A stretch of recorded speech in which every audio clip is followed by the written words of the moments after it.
उत्तराखंड के बजट की बात करेंगे जो आज पेश होने वाला है और इसको पेश करेंगे उत्तराखंड के वित्त मंत्री प्रेमचंद अग्रवाल।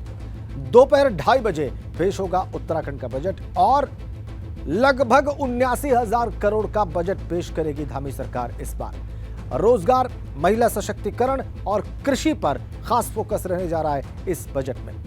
गैरसैंण में धामी सरकार का यह पहला पूर्ण बजट होगा। ये देखिए आप, इस लाल ब्रीफकेस में बजट डॉक्यूमेंट लेकर पहुंचे हैं विधानसभा भवन भराड़ीसैंण के वित्त मंत्री और उनके साथ हैं इस ब्रीफकेस को पकड़े हुए मुख्यमंत्री पुष्कर सिंह धामी।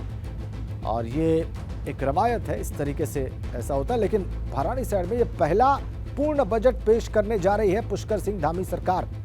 इसका आकार है 79,000 करोड़ का और रोजगार, महिला सशक्तिकरण और कृषि पर खास फोकस रहने जा रहा है।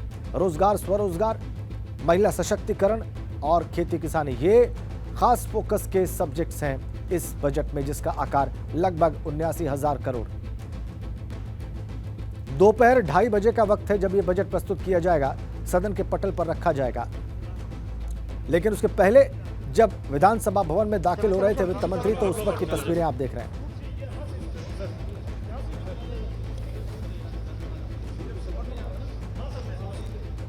इस लाल ब्रीफकेस में उत्तराखंड का इस बार का बजट।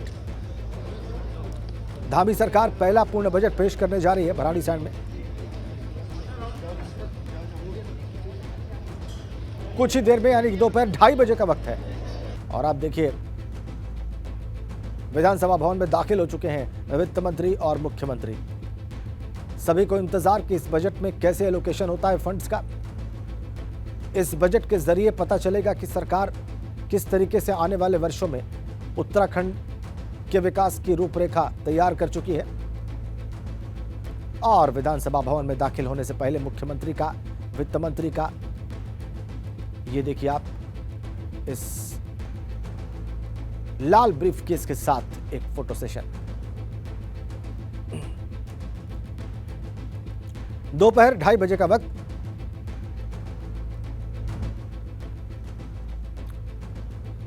और मुख्यमंत्री पुष्कर सिंह धामी ने एबीपी गंगा से खास बातचीत की है बजट से पहले और कहा है कि प्रदेश को आगे बढ़ाने वाला है बजट और हर वर्ग का इस बजट में ख्याल रखा गया है। महिला सशक्तिकरण और रोजगार पर खास ध्यान है सरकार का। किसानों और युवाओं पर खास फोकस है। मेरे साथ मुख्यमंत्री पुष्कर धामी जी हैं, वो उन्हीं से खुद ही पूछते हैं कि क्या उनकी प्रायोरिटीज इस बजट में रही है, किस तरह का बजट उन्होंने केंद्रित किया है। कि धामी जी, आपका स्वागत है और बहुत शुभकामनाएं। एक ये बजट एक अच्छा साबित होना चाहिए लोगों के लिए, रोजगार की दृष्टि से, विकास की दृष्टि से। क्या आपकी प्रायोरिटीज इसमें रही है, किस तरह का बजट आप लाने जा? आपका सबसे पहले तो धन्यवाद। और बजट सभी वर्गों के लिए समावेशी होगा और उत्तराखंड के बारे में जो संकल्प है हमारा, नया संकल्प उत्तराखंड का, उसको आगे बढ़ाने वाला है। उसमें रोजगार परक भी है, मातृशक्ति के लिए भी विशेष प्रावधान है। आने के बाद निश्चित रूप से हर वर्ग को उसका लाभ मिलेगा। विशेषकर रोजगार से और स्वरोजगार से हमारे जो स्टार्टअप हैं, ऐसे अनेकों समूह, उद्यान है, पर्यटन का क्षेत्र है, हर क्षेत्र में और रोजगार से संबंधित उसको। उत्तराखंड के लाखों लोग इस समय आपको सीधा प्रसारण देख रहे हैं। आप जो बता रहे हैं कि किस तरह का बजट आने वाला है, जो किसान, महिला, रोजगार, यूथ, क्या इन सबको मिलाकर के जो एक समावेशी बजट की आपने कल्पना की है, और उसकी जो सर्वोच्च प्राथमिकताएं आपके दिमाग में रही होगी कि ये काम किया जाना है, वो क्या होगी? देखिए, माननीय प्रधानमंत्री आदरणीय नरेंद्र मोदी जी ने बाबा केदार की भूमि से कहा था कि 21वीं सदी का तीसरा दशक उत्तराखंड का दशक होगा। हम उस दिशा में आगे बढ़ रहे हैं और जहां प्रति व्यक्ति आय 10% से ज़्यादा बढ़ी है, जीएसटी जो कलेक्शन है उसमें भी 33% का इजाफा हुआ है।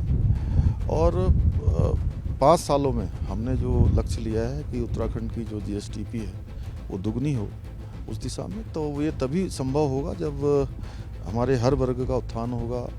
और रोज़गार, चूँकि सरकारी नौकरियां एक लिमिटेड हैं और उसमें जब तक हम स्वरोजगार को नहीं जोड़ेंगे, लोगों को अपने ऊपर आत्मनिर्भर नहीं बनाएंगे, तब तक चूँकि ये जो हमारा संकल्प है, संकल्प नए उत्तराखंड का, वो तभी हमारा पूरा होगा जब सभी के लिए बजट में प्रावधान और वो हमने किए हैं। आपने कहा सभी वर्गों का ध्यान रखेंगे, तो कल से देखा जा रहा है कि सदन में कांग्रेस ने पूरा विरोध कर रखा है। एक दिन के लिए पहली बार हुआ इसके अपने उत्तराखंड के इतिहास में कि सभी विधायकों को एक दिन के सस्पेंड कर दिया गया। आज भी नॉन कोऑपरेशन जैसा है, तो आज बजट भी पेश होने जा रहा है, तो आपकी विपक्ष से कोई बातचीत हुई है कि भाई सामूहिक तौर पर इसको देखते हैं कि जनहित का मामला, प्रदेश हित का मामला? नहीं, देखिए, सदन चूँकि लंबे समय से लोगों की मांग रही है कि विधानसभा का सत्र जो है गैरसैंण में ठीक प्रकार से चलना चाहिए, उसमें परस्पर मुद्दों पर, परस्पर उत्तराखंड के विकास पर चर्चा होनी चाहिए कि उत्तराखंड कैसे आगे बढ़ेगा, जो समस्याएं हैं उनके समाधान के लिए इसी सदन से सारी समस्याओं का हल भी निकलता है और वो मिलजुल कर ही निकलता है। तो मैं समझता हूँ कि कांग्रेस के लोग हों या अन्य दलों के लोग हों, सभी को इसमें आगे आना चाहिए और परस्पर संवाद, चूँकि मैं तो हमेशा संवाद पर विश्वास करता हूँ और हमने कल भी सभी से आह्वान किया था कि सारी चीज़ें छोड़कर सदन को चलाने में अपना योगदान दें। अभी आप तो बहुत बढ़िया बजट लेकर आए। पिछले बार भी जब आपने बजट पेश किया था तो उसमें भी ये बात रखी गई थी कि विकास के लिए जो चीज़ हम ला रहे हैं उनको पूरे धरातल पर उतारना है। अभी फिलहाल देखने में आ रहा है आप तो बजट दे रहे हैं लेकिन बजट खर्च नहीं हो रहा है। नहीं, आगे हमने ये इस सामान्य बजट के बाद एक तो राजस्व प्राप्ति और दूसरा जो बजट ठीक प्रकार से लगे, जो बात आप कह रहे हैं, उसके लिए भी हम लोग लगातार मॉनिटरिंग करेंगे और अप्रैल माह में जल्द ही मुख्य सचिव इसकी पूरी मॉनिटरिंग करेंगे।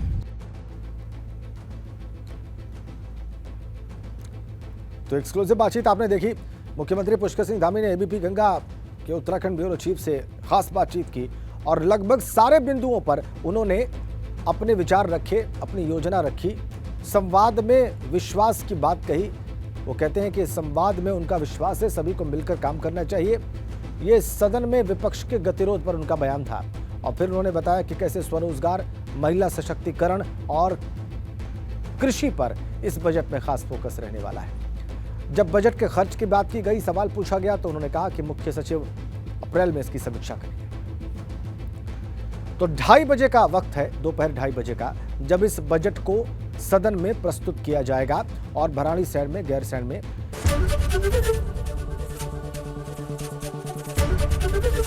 एबीपी गंगा, खबर आपकी, जुबान आपकी।